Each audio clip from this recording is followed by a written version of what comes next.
Hello, I'm Kate and I'm going to walk you through how to turn on vacation responder on Gmail.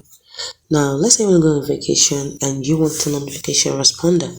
What do? First of all, you log into www.gmail.com. So it will open your Gmail account, and when you do that, next thing you're going to do is to click on the three lines on the top left corner here, and then click on settings up here, and then you see mobile signature and vacation responder.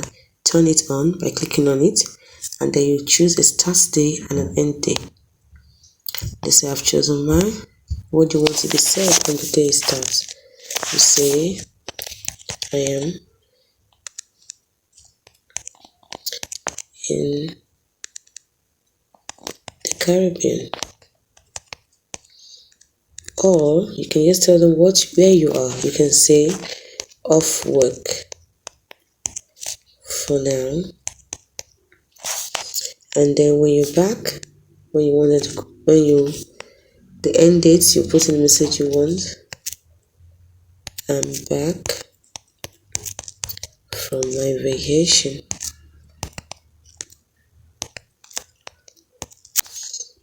So that's it.